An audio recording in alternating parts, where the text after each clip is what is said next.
Hello po sa inyong lahat mga ka-crypto. Ako po si Pinoy Crypto Trader at sa video na ito ay atin pong pag-uusapan ang tungkol dito kay Shiba Inu at kay Pepe. Kung saan sabi rito ay top trader predicts Pepe to surpass Shiba Inu soon. Ayan. So po itong napakatinding prediction mula sa isang kilalang trader. Kung saan ay ayon po sa kanyang inilabas na prediction ay itong si Pepe ay mahihigitan daw po niya itong si Shiba Inu at malapit na raw po itong mangyari. Kaya ayan, bago po tayo magpatuloy ay nais ko lamang po munang bigyang linaw ang aking disclaimer kung saan ang nilalaman po ng video na ito ay hindi po ito isang financial advice. For education and information purposes lamang po ang layunin nito. Maliban po dito ay nais ko na rin pong magbigay babala na wala pong kahit anumang group chat ang Pinoy Crypto Trader. Yan, siya po si Saka Trades, a seasoned trader, predicts Pepe might soon surpass Shiba Inu in market capitalization as the second dominant meme coin. Ayan. Ang trader po, isa po isang seasoned trader. Ayan ang naglabas sa prediction na ito. Siya po si Saka Trades, kung saan ay ayon sa kanya ay malapit na raw pong mahigitan ni Pepe itong si Shiba Inu base po sa kanilang market capitalization. Yan, mahihigitan po niya at maaagaw po niya ang ranking ni Shiba Inu na pagiging second or pangalawang pinakamalaking meme coin. Yan, kung i-check po kasi natin dito kay CoinMarketCap ay si Dogecoin ang pinakauna or top 1 na meme coin natin dito sa ranking ng market cap. At pumapangalawa itong si Shiba Inu at ito pangatlo itong si Pepe.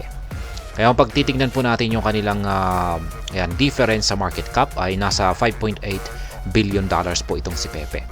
Kaya itong si Shiba Inu ay nasa $15.2 billion. Kaya mukhang medyo mukhang malapit nga niyang akyatin ito or tapatan. Yan. At ayan, siguro ay baka isusunod na niya rin itong si Dogecoin kung nagawa po niyang higitan itong si Shiba Inu. Kaya ayan, ganyan po katindi itong si Pepe. A top trader, Saka Trades believes that Pepe might soon surpass Shiba Inu in market cap. This prediction shared on X has steered discussions about the market dynamics of this meme coin. Ayan. Dahil po sa inilabas na prediction nitong si Saka Trades tungkol dito kay Pepe na malapit na po nitong mahigitan itong si Shiba Inu. Syempre sa market cap, ayan, sa kanilang market cap ay pinagkaguluhan po ito yan ng crypto community ni Shib at saka si Pepe. Yan, kasi ibinahagi po ito or shinare po ito ni Saka Trade sa kanyang X account. At ayan, nagsari-saring mga spekulasyon, ayan, opinion, ayan, ang naganap dahil dito. Kaya ayan, currently ranked 27th on CoinGecko, Pepe has shown remarkable growth, while SHIB sitting at 13th maintains a stronger market presence. Shiba Inu is in the second largest meme coin by valuation, only behind market leader and the original meme coin, Dogecoin. Ayan na nga, itong si Shiba Inu ay siya po ang pumapangalawa na meme coin, pinakamalaking meme coin by market cap or valuation. Ayan, kasunod lamang po niya itong si Dogecoin. Itong si Dogecoin, ang original po kasi siya. Siya po kasi ang pinaka-original na meme coin. Kaya, ayan, sa ranking po ni CoinGecko ay ka-27 po ang ranking nitong si Pepe.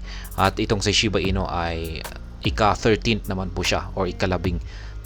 Kaya check po natin kay market cap kung magkatugma nga ba ang rankings ni CoinGecko kay CoinMarketCap. Kaya check po natin. Itong si ayan, magkaiba po sila. Itong siguro malamang ay baka nagbago na. Itong si Shiba Inu ay nasa top 12 po siya. Kaya ayan, itong si Pepe naman ay top 21 na. Ayan, umangat po itong si Pepe top 21. Mukhang nagbago na po yata. Ayan. Kasi top 27 daw dito kay CoinGecko, tapos top 13. Top 27 itong si Pepe kay CoinGecko, tapos top 13 itong si Shiba Inu kay CoinGecko. Pero sa tingin ko ay nagbago po siya. Umangat po sila. Yan, kasi yung mga meme coin natin ay nagsisiakyatan or tumatas yung kanilang mga presyo at maging yung kanilang mga market cap. Kaya ayan. Ito po yung actual na tweet dito ni Saka Trades. Ayan, pinakita po niya yung screenshot. Ito nga yung screenshot kay CoinGecko. Top 27 po siya ngayon dito. Pero umangat po siya. Pepe needs 221.8% price rise to match SHIB. Yan lamang po ang kakailanganin daw ni Pepe. Kailangan lamang pong umangat yung kanyang kasalukuyang presyo ng 221.8% ay matatapatan na po niya yung market cap ni Shiba Inu. For Pepe to reach SHIB market cap, its price would need to rise to approximately 4 zero digits 3582. This shift represents a 221.8% increase from Pepe's current price. Kaya yan na nga. Yung 221.8% na po na ito ay yan po ang kapag lumago po ang presyo ni Pepe sa 221.8% ay magagawa po niyang akyatin ang presyong 4 zero digits 3582. At kung pag nangyari po ito ay ayan, yung market cap ni Pepe ay katapat na ng market cap ni Shiba Inu, provided na syempre na hindi umaangat or walang naging pagbabago sa market cap ni Shiba Inu. Syempre hindi po makakapayag dyan si Shiba Inu. Aangat din siya, gagawin niya rin lahat ng kanyang makakaya para umangat siya or umangat yung kanyang market cap. Kaya ayan, yan po ito po yung parang sitwasyon kung sakaling yung market cap ni Shiba Inu ay hindi gumalaw. Yan, or nag-steady sa kanyang market cap value ngayon. Ayan, pero hindi naman po ganyan talaga yung malabong mangyayari yan na mag-i-steady siya tapos si Pepe lang yung umaangat yung kanyang market cap, kasi halos lahat po kung pag nagsisiakyatan or lumalago yung kanilang mga market cap ay halos lahat ay sabay-sabay na umaangat. Yung pagkakaiba lamang po ay yung kung gaano kalaki yung kanilang inangat. Yan, kasi may mga iba na konti lang or malit lang yung kanilang inangat, tapos meron din yung iba na malaki talaga na sumabog yung kanilang naging pag-angat sa value or halaga ng kanilang market cap. Kaya yan ko yung kasalukuyang presyo ni Pepe ngayon ay nasa 4 zero digits 1376.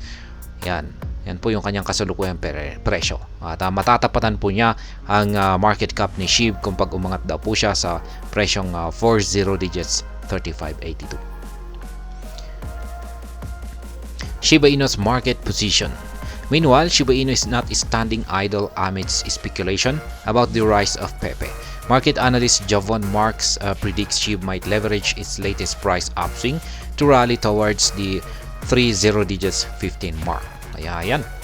Gaya ng sinabi ko kanina ay syempre hindi papatalo itong si Shiba Inu ng ganun-ganun lang or ng basta-basta lang na ayan, hindi naman po siya mananatiling nakatayo lamang ng walang ginagawa.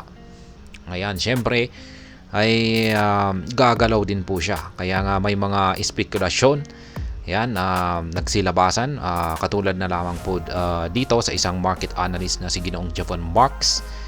Ayan, na yung pag-angat nitong si Pepe ay isa po itong sinyales na itong si Shiba Inu ay mukhang naghahanda na rin na makaranas ng isang upswing or pag-angat, mabilis na pag-angat sa kanyang presyo patungo sa presyong 3 zero digits 15. Ayan. Kaya hindi po basta-basta papatalo itong si Shiba Inu ng walang laban. Ayan, hindi po niya basta-basta ibibigay yung kanyang posisyon. Ayan, yung kanyang second spot. Ayan, dito kay Shiba Inu, parang title belt po yan. Kung pag sa boxing ay parang title belt po yan. lalaban po siya, makikipagbakbakan po sila. Kaya ayan, hindi po niya basta-basta isusuko yung kanyang second spot na ranking. Kaya ayan, hanggang dito na lamang po tayo sa video na ito. Sana po ay inyong nagustuhan ang aking paliwanag dito. Kung inyo po itong nagustuhan ay pakiclick lamang po ang like button nito.